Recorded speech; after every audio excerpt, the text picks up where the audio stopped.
So hello and welcome to today's webinar. It's great to see so many of you joining us, and I'm delighted today to be joined by colleagues from the University of Manchester's Faculty of Biology, Medicine and Health for a panel discussion about the use of AI in healthcare education. So during today's session, we're going to just start off with some brief introductions, and then we're going to go straight into our panel discussion.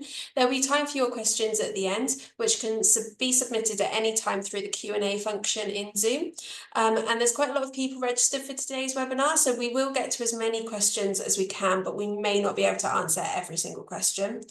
And then after we've gone through the questions, I'll give you a brief course overview and some more information about our PG Cert in medical and health education, and more information about how you can contact us. And whilst we're introducing ourselves today, also please do say hello in the chat function. Let us know your names, where you're joining us from, a little bit about yourselves, and you can get involved throughout today's session through that chat function. So I'll start off by introducing myself, and then I'll hand over to the panel. I'm Hazel. I am a course advisor here at the University of Manchester, and I am here to help support prospective students for medical and health education, to give them more information about the course and make an informed decision about starting studies with us. And I'll share my contact details at the end of today's session if you do have any further questions and you'd like to get in touch with me. And I'm going to hand over to Diane now. Hi everyone, I'm Diane Burns. I'm a senior lecturer in adult nursing, and I'm also the programme director for the medical and health education programme. I'm the faculty lead for staff development in this faculty, with a special interest in teaching and learning. So welcome everyone. Over to you, Will. Thanks, Dan. Hi there, my name is Will Holmes, and I am reader in optometry education here at the University of Manchester. And Bip. Hi folks, my name is Bip Chowdhury. I'm a reader in anatomy. I used to be a medic in the NHS, and I work closely with Diane on this PG Cert in medical and health education. I'm the lead for assessments. Thank you, Bip. And Louise. Good afternoon, everyone. I'm Louise Smith, and I work on the medical programme. So I'm a senior lecturer in clinical skills. Like Bip, I used to work in the NHS as a GP, but now solely work as an academic. Nice to see everybody today. Thanks, Louise. And last but not least, Laura. Hello, I'm Laura Green. I'm a senior lecturer in nursing.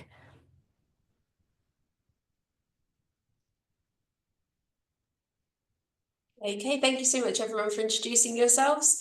So we're going to move on to the panel discussion now. Thank you, Hazel. So it might be useful for us to start by defining just what we're talking about when we talk about the use of artificial intelligence in healthcare.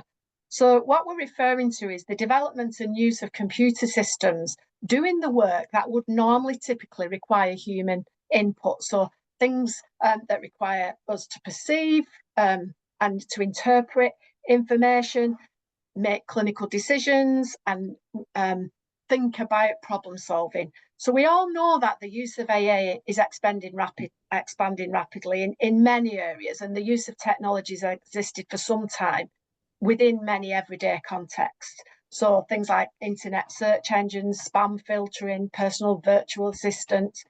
And we have seen over the last few years the introduction of AI within healthcare. But Laura, over to you. How is AI currently having an impact in the healthcare arena? It's massive, really. It's a really difficult kind of thing to sort of sum up in 5 minutes. But just as a kind of flavour, I would sort of categorise it into three main areas, really. The first is around individualised medicine. The second is around patient experience, and the third is around healthcare delivery. So I was just going to kind of give some examples in those categories. So in terms of individualized medicine, I think that we're seeing some really fascinating uses of things like predictive modeling, things like evaluating biomarkers to make kind of population level predictions about disease, about epidemiology, and kind of managing these really sort of huge data sets to extract meaningful information to be able to direct and develop health services. So I think that's kind of incredibly exciting. And then on a sort of more microscopic cellular level, there's you may have heard of AlphaFold. It was developed by Google's DeepMind, and it's predicts three-dimensional protein structures so that you can basically to aid the development of drugs. So there's loads of really fascinating research going on in those terms. As a nurse, I'm really interested in the second two categories. So in terms of healthcare delivery, things like being able to schedule and follow up and manage patient flow, those kinds of administrative tasks that take clinicians away from being able to have kind of direct contact with patients. Listening and transcribing and producing very, very efficient, effective clinical notes, for example, so that instead of looking at somebody who's looking at a screen, you are actually looking at somebody and having that kind of eye contact and human interaction. Scheduling and follow up, things like wearable technologies where patients are managing chronic diseases and being able to manage and evaluate sort of key sort of physiological indicators, and all of that kind of lends itself to empowering patients to be able to be kind of in control of their conditions. Some also really interesting research around use of AI to augment clinical care in the form of things like mental health support assistants that are available on a phone or any device, any time of day, that can provide ongoing mental health support for patients. Whatever you think about that, it is happening, it's already here. So in summary, it's kind of faster answers for patients, more sort of personalized care, early warnings that enable us to track conditions and deteriorations. And for us, sort of removing that administrative function, supporting decision making. I know one of our other speakers is talking about clinical decision making in a bit more depth, but I think that side of things is incredibly interesting, working alongside things to enhance accuracy. So for example, analysis of scans to evaluate the timing that a stroke happened, which will consequently dictate the route that they would go down in terms of treatment. And ideally, releasing more time for human to human care. But there are risks, there are worries, there are problems, there are concerns. And just really briefly, one of the biggest concerns, certainly for us in the UK, is about data privacy and security. So if we're modeling things based on huge amounts of patient data, what is happening to that data? Who is making use of it? How is it being used? We really don't want to be uploading scans to ChatGPT. We need this development of these bespoke things, but actually most of them have ChatGPT in the background. So where is it going and what is it doing? Algorithmic bias. So many of these systems are trained on an amount of data that may in itself be biased. And there is the potential that if we continue to be in these loops, these sort of analytical ChatGPT type loops, that data will become more biased, whether that's a demographic thing or gender thing. So they can only present decisions based on the data they're trained on. So that's a concern for marginalized groups. They're not without error, and this brings me to one of my biggest concerns, which is about the importance of critical thinking. There's a real risk of what I call automation bias. So if we become overly reliant on them, are we at risk of trusting their recommendations even when they're incorrect? That could lead to all kinds of missed opportunities of diagnosis or erroneous clinical decisions. And the kind of ethical considerations around who owns the data, how transparent is it? AI is often seen as a black box and we don't really know what's going on. So where is the accountability for clinical decisions that are made in a way that is augmented by AI? So the development of ethical guidelines and regulations is absolutely key. That's really difficult to manage. And the other thing is that many people talk about concerns about being displaced. I feel very strongly that this is up leveling a lot of what we already do in the same way that calculators did and automatic blood pressure monitors did. But I think this is the first time we've seen a technological innovation that has replaced our cognitive labour rather than our manual labour. And it's unsurprising that people are really unsettled, but it is a tool. It's not and never should be a final decision maker. Yeah, I think we need to be incredibly deliberate in how we implement it. Yeah, you've covered a lot there in that, so thank you so much for that, and maybe we'll get the opportunity to explore some of that in a little bit more detail. So you've made some really valid points here around the potential and the actual impact of AI to transform the patient experience, excuse me, particularly in relation to diagnostics and the provision of more personalised care. And you've also rightly pointed out some of the associated risks and the need for that continuous oversight. Perhaps I can come to you, Bip, and ask you how reliable you think AI is when we're asking it to interpret clinical results. Oh, thanks, Dan. AI is very good in terms of being able to handle a lot of information and analyze sort of vast databases. So I'm thinking of databases to do with imaging, for example. It's very good, it's very fast, it's very efficient at analyzing scans and things, especially those that are straightforward. So, you can help to differentiate between malignant and benign lesions and maybe like evaluate disease progression and things. So it's good at those things, and obviously human beings are fallible. So often we make mistakes when maybe pathologies are really small, and AI is good at detecting those really like minute abnormalities that might be missed by the human eye.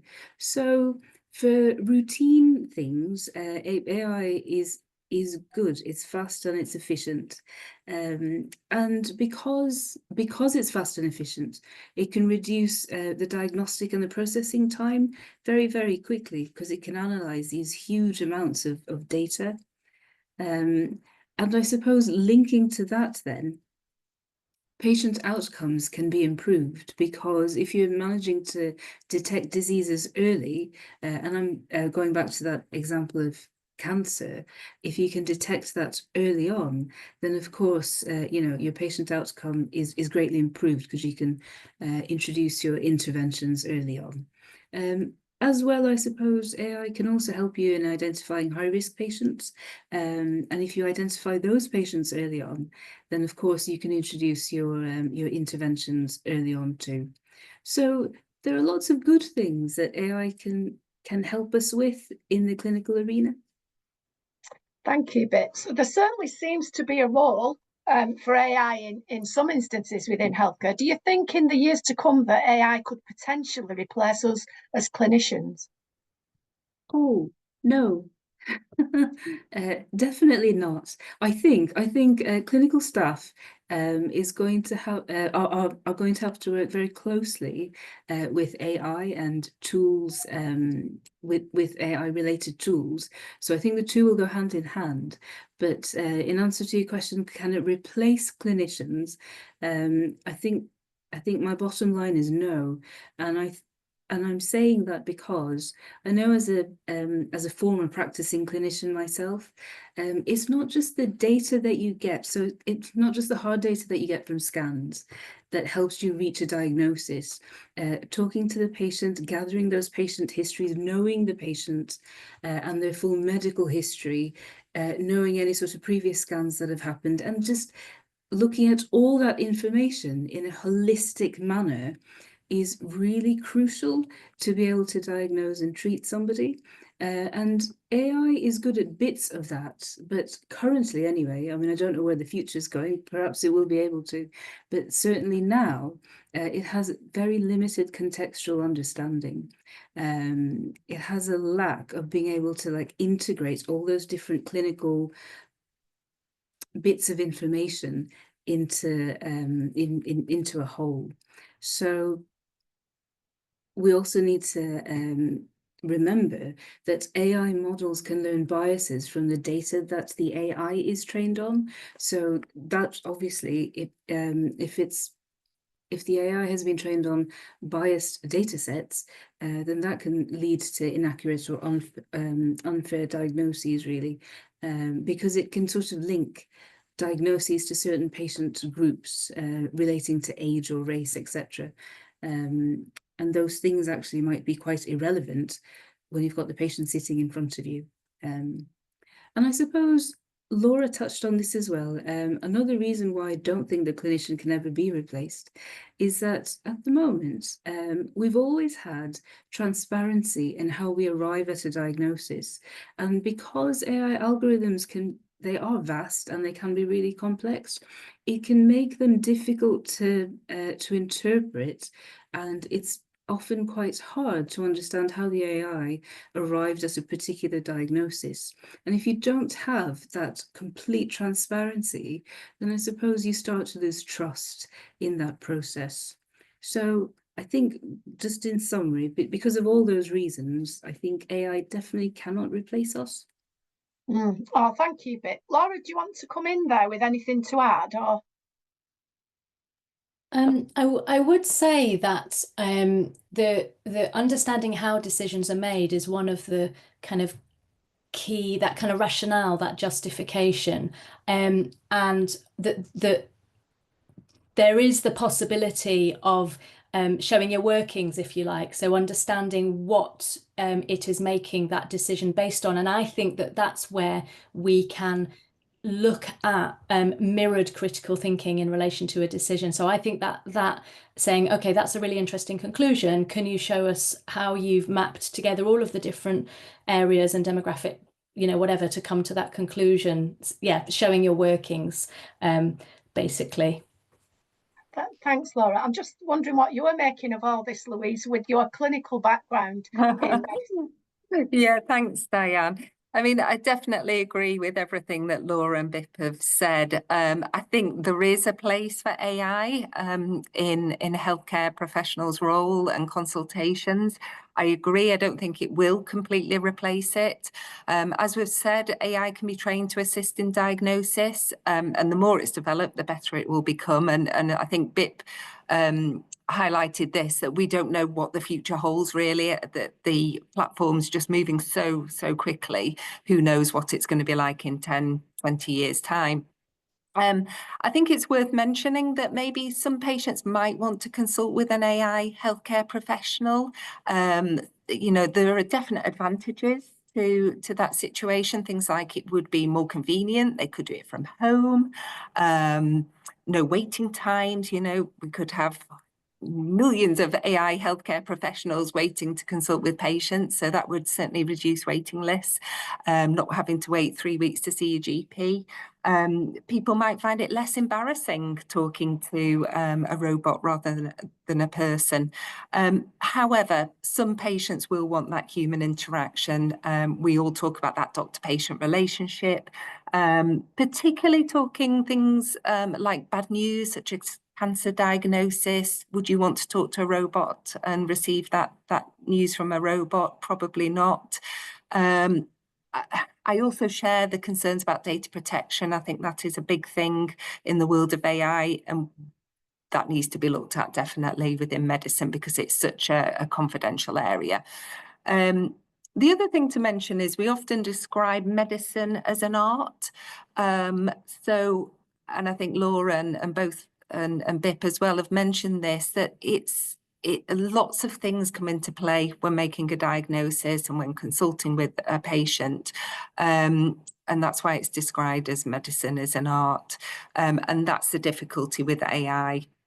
And the other thing we need to remember, that there's a lot of hands-on stuff in medicine, so doing examinations. So I particularly do a lot of clinical skills with our students. We teach them examination skills.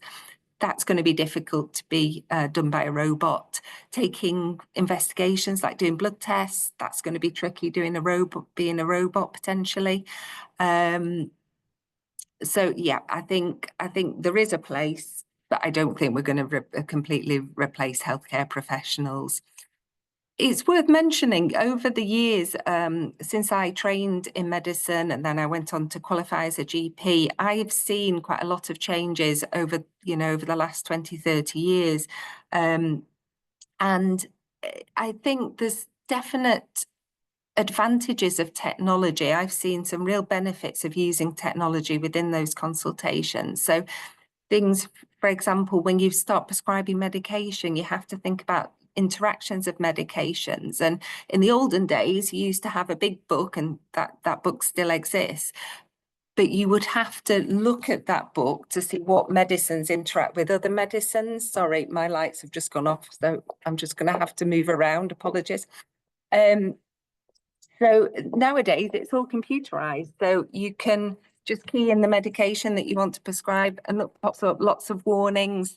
Be careful, it interacts with this. Have you considered that? So that's really helpful. So it can certainly help doctor's practice.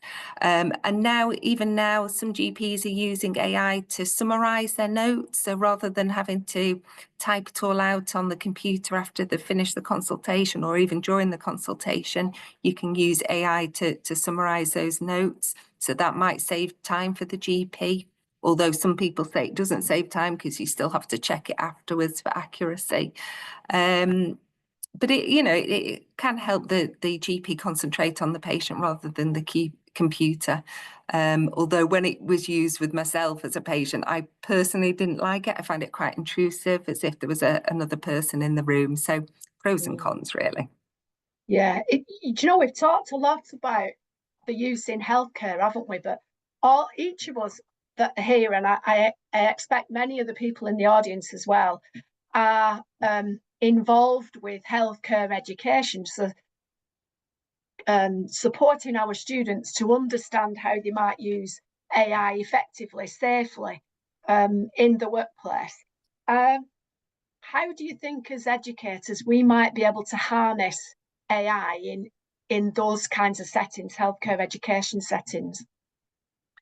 Yeah, thanks, Sam, because as you say, we're educators, and we're educating in my case, future doctors. And we use simulated patients. So they're real people that we bring in, and then the medical students can practice consulting with these simulated patients. And, the students really value that experience. And sometimes when I have a spare 5 minutes or so, I think about, could we replace these simulated patients with AI? And again, there's pros and cons, I think. Simulated patients, they're costly. Real patients are costly. We have to pay them for their time. They require training, and sometimes we put on the training, and then those simulated patients then leave, and we don't use them, so that's been wasted time. They, as part of their role, they provide feedback to the students, and sometimes, although we provide training, the standard can be variable. They have to learn a script when they practice with the students, so they rehearse a script, an illness script. And again, we advise on standardization, but again, because human nature, there is that potential for variation. So we could use AI to standardize that and reduce costs potentially. And the other advantage is that the students can't take an SP home with them, but they could take an AI patient home with them to practice. So, that practice would be at their fingertips rather than just in our sessions. I actually had a little go at practicing consulting with an AI patient, and then asked it for feedback at the end, and it was really, really interesting. And I thought it was, if I was a medical student, I would find it quite useful. However, the patient didn't always respond to the way I expected it to respond. So I think it's like we were talking before, the more we develop these tools, the better they'll become. But I think it's in the early stages a little bit at the moment. You can program them to respond how you would like, but it's quite time consuming when I had a go myself. And the other thing just to mention is that these AI patients won't pick up on aspects like body language and tone of voice, which is what our real simulated patients will pick up on and feedback to the students. And the final thing is that students can get upset and anxious when they're practicing their consultation skills, and having a real person there is helpful in those situations. Oh, thank you, Louise. Will has been waiting very patiently in the wings there, and I'm wondering whether I can bring him in now to start to think about what changes do we think need to be made in teaching and learning to prepare our students for a world shaped by AI augmented practice. Will, over to you.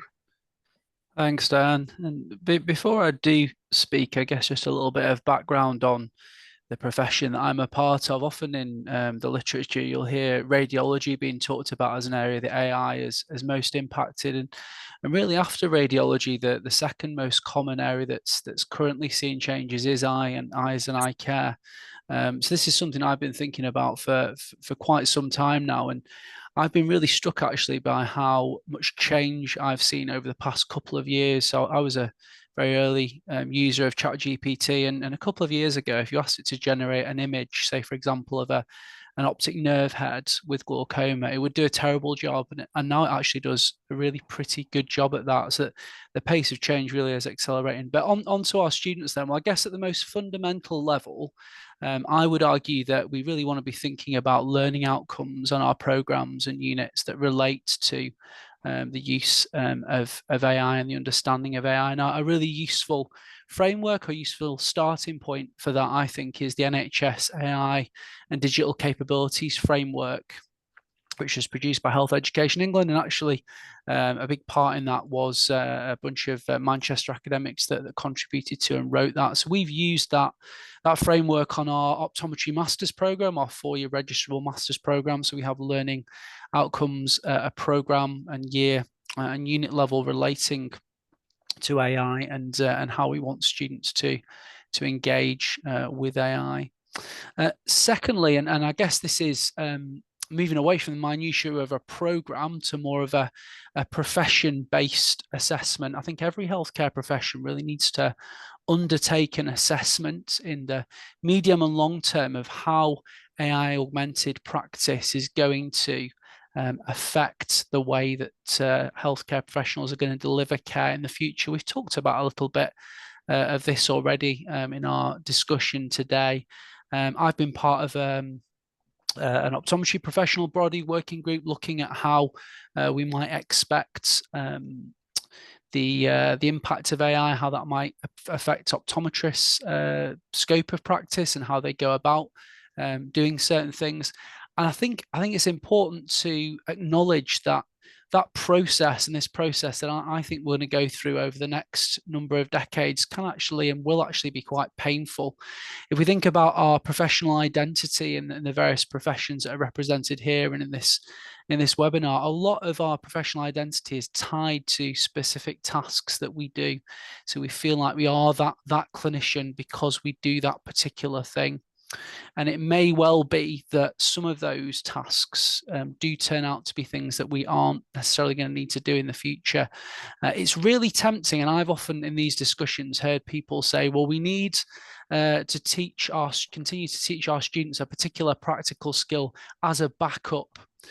So in case the AI isn't available or something like that. And I kind of understand the sentiment there, but I'd also ask you to reflect, and I often find this helpful in these sorts of discussions, how you would feel as a patient. So if you were about to have a procedure performed on you by a clinician who habitually uses AI to aid them, but then they decide on that day that they're going to go ahead with the way that they used to do it at university or the way that they were taught it in the past because that tool isn't available, how comfortable you would feel with the clinician going ahead and doing that. Is a backup skill really a backup if you're not using it habitually? So I think there's a bit of a basic tension there in terms of this quite tempting idea to think that we should continue with certain things in the medium and long term as backups. I'm not sure that the argument is as strong there as we might think it could be, but that may well be quite a controversial point. No, that you've made some really valid points there, Will. Thank you. Bip, do you think that we should be wary of using AI to train or to develop students in that way? I think Will has made some really, really good points, and you're right, Will. You ended on a slightly controversial point, because I suppose whilst you were talking there, I was thinking of the skill of taking someone's blood pressure. And right at the start, Laura mentioned, you know, we have the automated sfigs now, and we have had for, you know, a long, long, long time. But at the medical school, we still teach people how to take blood pressure manually, because I suppose to my students, I always say, when you're on the wards and you have that patient whose blood pressure is in their boots because they're in shock or whatever, and the automated sfigs don't work, they're going to call you to take the blood pressure. And you need to know how to do it. Now, I know, Will, your point was, if you're not going to habitually practice taking manual blood pressure in that particular scenario, how accurately can you take a manual blood pressure? And I think that's something for us to think about. But I don't think then we should not be teaching them those manual skills. Rather, we need to think about how can people practice those manual skills, you know, so that they can be called upon. As I'm talking, I'm realizing I'm sounding very, very old-fashioned here. I think that's just to chip in there from an ethical perspective, and we'll talk more about ethics in a second. I think that's quite tricky though, because you're talking about doing something with someone to practice on them for a particular eventuality, which is unlikely to occur. I think it's difficult. So in my own field, optometrists used to do something called palpate the globe. So they used to try and get an assessment of what someone's IOP was by manually pressing against the eye, and that is definitely something we don't teach anymore, even though it's possible that our tonometers here in our clinics could break one day. But that is a skill which I think it would be unethical to get students to practice doing that on patients for the eventuality that the tonometer was to break. But having said all that, I think this is a discussion. I don't think there's a black and white line. I think there's a continuum of when skills are and aren't useful. So sorry to interrupt you there, Bip. I don't know if you were going to go on to say anything else. Oh, no. I suppose just to pick up on Diane's question of, you know, should we be wary of training students using AI? I don't think we need to be wary, but I think we need to work with AI, and as AI progresses, we need to sort of work with it and not against it. But just coming back to some of what Louise was saying, and maybe it's my personality, I definitely need to speak to a human who has a soul. And and I think as we train students, AI is here and we need to use it, of course, but not exclusively. Yeah, thank you, Bit. Thank you for those thoughts, everyone. Just thinking about this then, and I'm going to pose a question out to you. Anybody feel free to answer, but if AI could do something and do it really well, then why would we get a human to do it? Or rather, why would we teach a human to do it? Might be the question as well. Yeah. Yeah.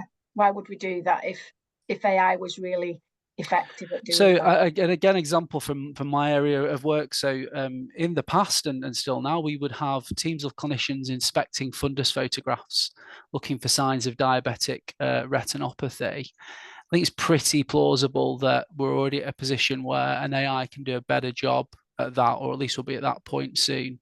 So it's tempting for colleagues in my situation to think, well, we could get an AI to train students to inspect fundus photographs for diabetic retinoscopy. But of course, that's a redundant skill if an AI can do it. So I'm not going to cease being controversial, I'm afraid.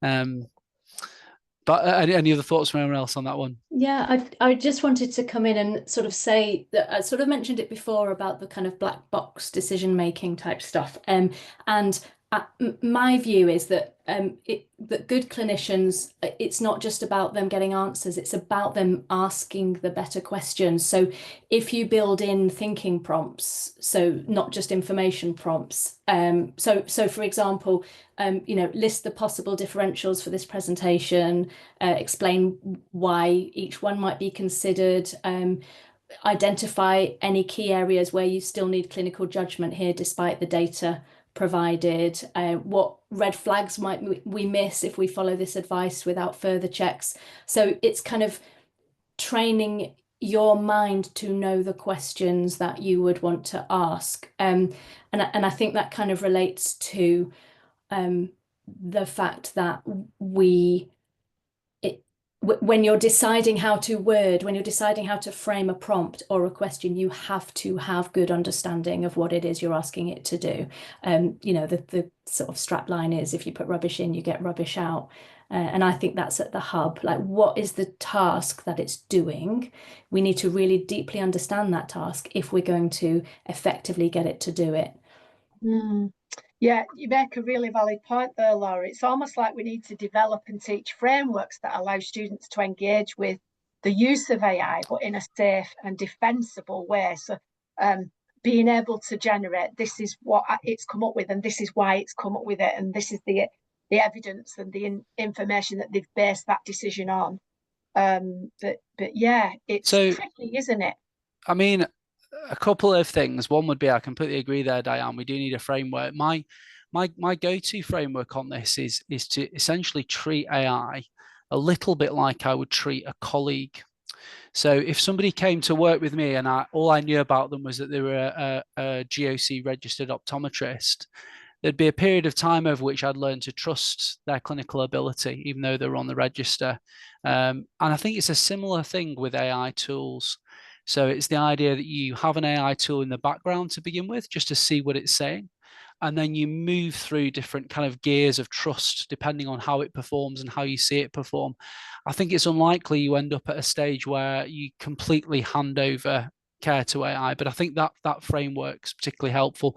But if I could be controversial again and say, I think the black box thing is an interesting one, because again, if you put yourself in the perspective of a patient, would you rather have an AI system that you can't explain, that was 98% in inverted commas effective?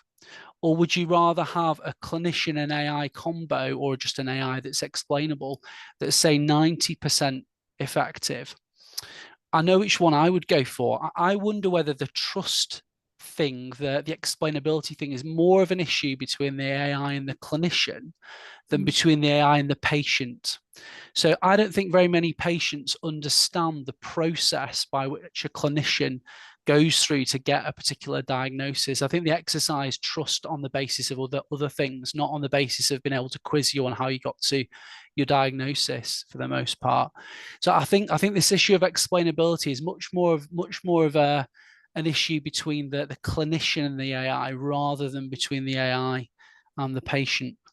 Do you know, we've had some really interesting discussions, and I think I'm just watching the chat as well, and I'm seeing people adding stuff in the chat. I like that you've added there, Laura, about trust but question.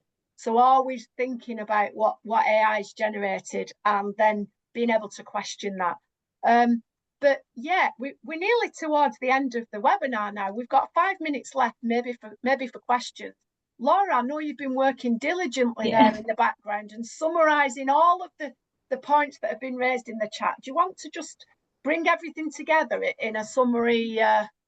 Yeah, sure. I think there was a very interesting potential avenue around kind of bad news, tailoring bad news type scripts based on personality type, and that some clinicians do things like that very poorly. And I think that there is scope for that to be almost a learning device for clinicians, in order, you wouldn't have a robot telling you about your cancer. But I thought that was a really interesting point. And also I kind of wanted to bring in the fact that there are tools, there are AI tools being developed that can interpret non-verbal as well as verbal body language and provide feedback. So in terms of, like, really, we do need to build those skills of having what I call tender conversations, and that could be an amazing way, even if we're not using it directly. Something that I think is really important that all of us have talked about in different contexts, just really showcasing the good side of it, and moving away from that sense that it's just this, people burying their heads in the sand, either because they're overwhelmed or because there's fear about it removing that kind of compassion. And yeah, and William's point, reminding somebody of being told at school not to rely on calculators because you wouldn't always have them there. And I absolutely, yeah, I think that sort of summarizes all of those things in the chat. Brilliant. Thank you so much. Hazel, do you want to open the floor out now to questions from attendees? Yeah, no, absolutely. So we do have the Q&A function, which is available, which you can usually see in the sort of dashboard of Zoom if anyone does want to put in a question for our panel. I can see a lot of people have already used the chat. If you find it easier to use the chat, then there is also that option. I can see that one's come in. How well does the average allied health professional, nurse or support worker know how AI can augment their practice now, do you think?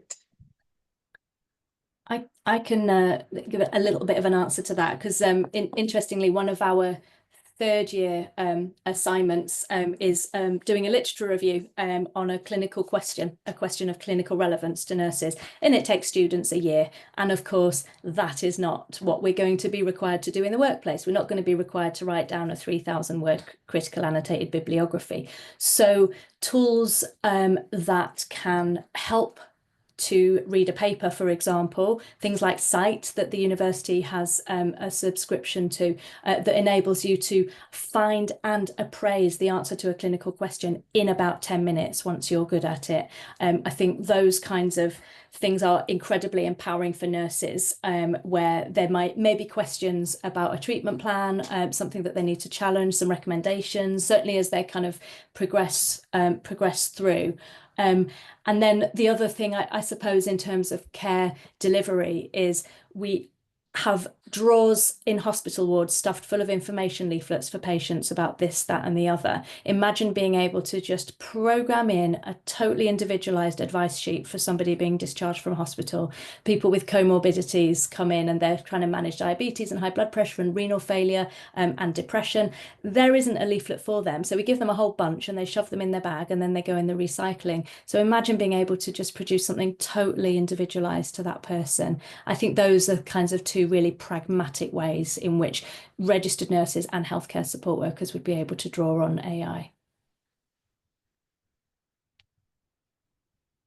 Oh, that's brilliant. So that's the question that we've had submitted. I can see Louise there agreeing with your sort of summary there. So if anyone else has any more questions, please do put them in. What I think I'll do now is to give people a little bit of a chance to.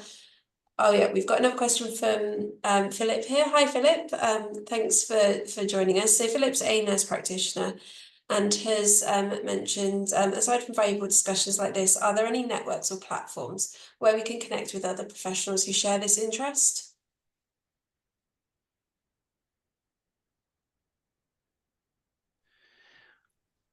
That's a really interesting question. I'm going to hand over to Will there. I can think of a few. Maybe I'll just share some links with you after this session to send through, if that's all right. That's probably the easiest thing to do. I've got a few stored. Yeah, a few different communities that could be accessed. Yeah. Yeah, and Laura's put in as well that there's a lot on Substack. Substack. So maybe what we could do after the webinar is pull together a few resources and share them with you, and then you can send them out to the group if that's okay, Hazel.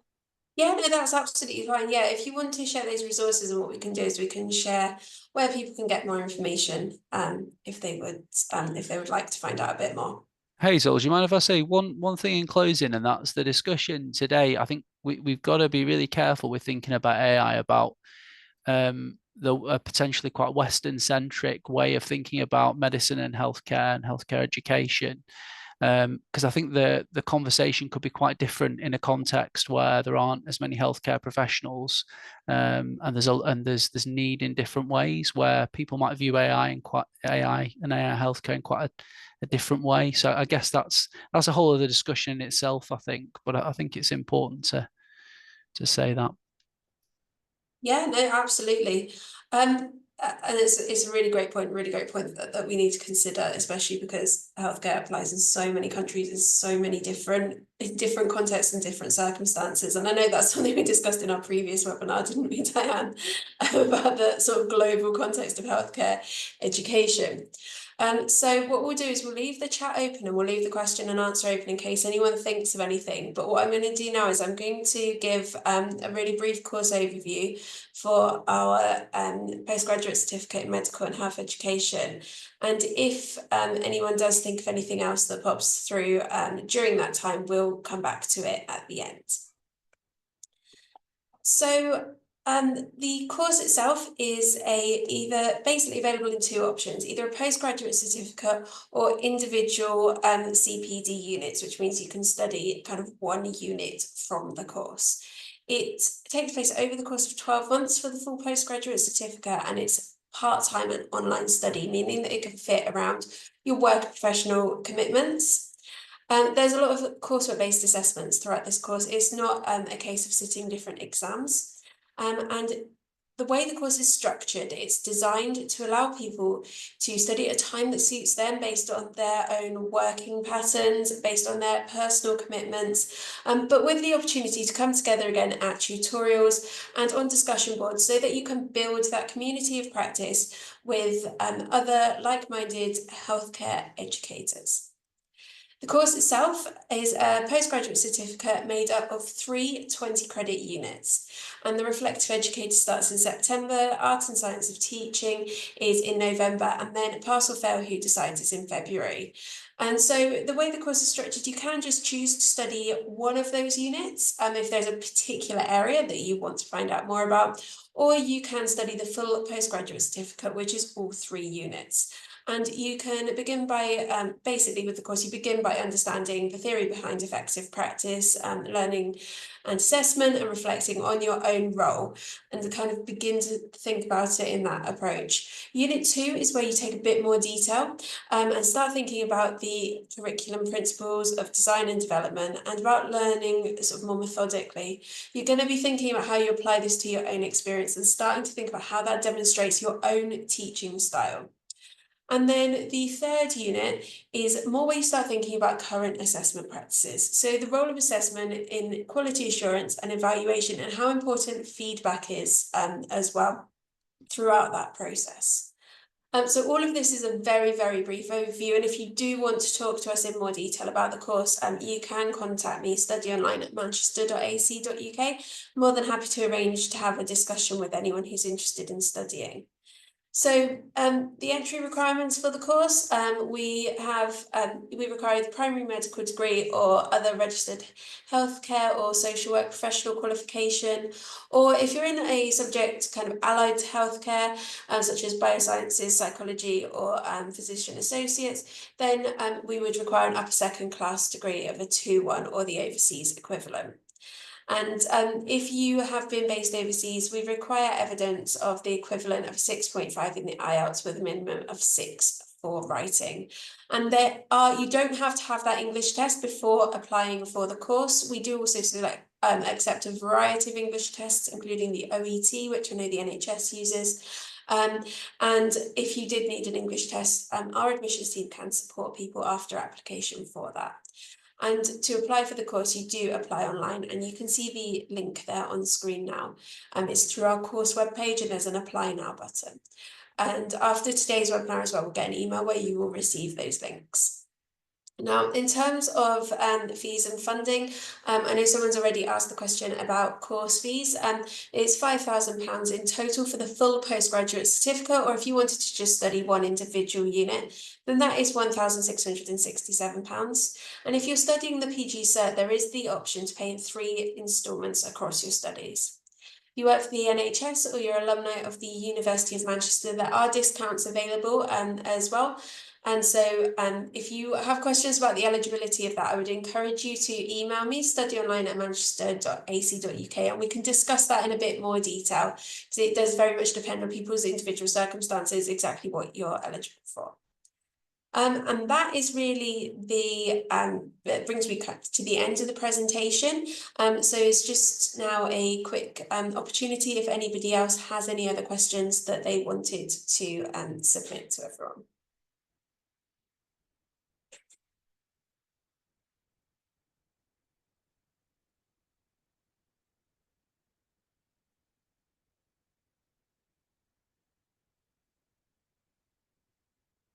Okay, so I think that most of the questions that we have we've already had have been answered. Now I can't see any more questions that have been submitted, but what I will also do is I will just put my email address into the chat if anyone would like a bit more information about the course.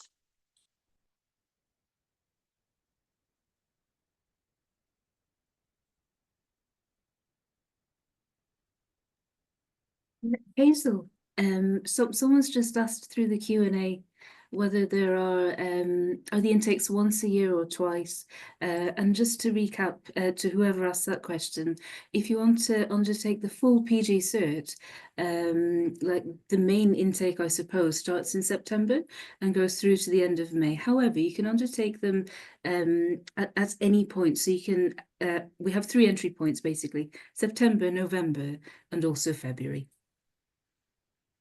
Yeah, and just to reiterate, you can build that qualification through those CPD units. You wouldn't necessarily have to study them in order, though I know that a lot of people do prefer to study them from the unit that starts in September. So I think that probably brings us to we've got just one more question here, so we'll probably make this one our last question, and then follow up on email if anybody else has any further questions. Saying, I was wondering how AI could be used in an OSCE examinations, and if there are any experiences you would like to share. Maybe Louise would be better to answer that one. Yeah. It's the OSCE examination, isn't it? Yes, yeah. So for those of you that may be not familiar with OSCE, that's a practical assessment that students have to take, for example, medical students. And it's something that I have considered and thought about how we could introduce AI.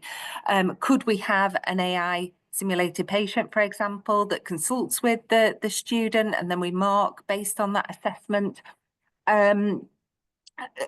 Could we record the conversation between the AI patient and the student?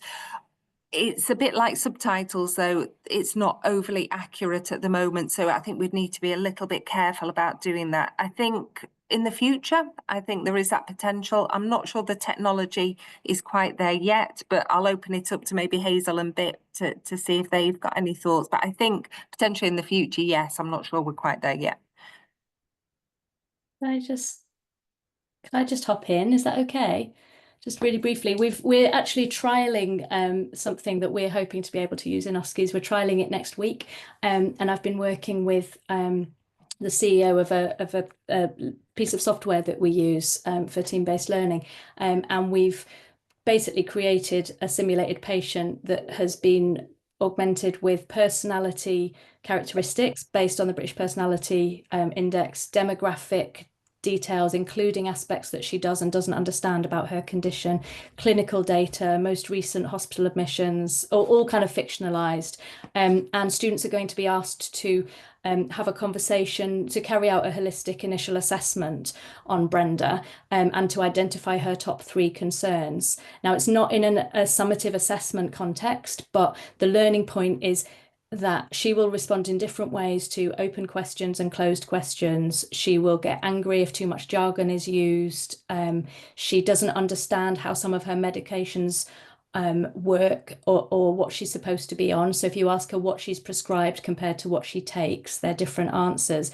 So we're trying it out to see if it picks up on those kind of really subtle things before kind of phase 2, which will be, can we use this in an OSCE type assessment as we move away from assignments?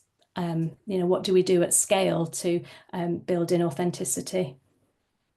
So it's a case of watch this space, isn't it? And I guess, things are moving so fast, aren't they? In every arena, things are moving so fast. And if we were to talk about this next week, there might be somebody that's published and is talking about that. But yeah, I think definitely it's a case of watch this space, keep engaging with people that are involved in the use of AI, and in 12 months' time, we might do this webinar again, might we, Hazel, with an update? Yeah, I feel like it's the kind of topic where we could easily probably have an update even in 6 months' time, to be honest. Absolutely.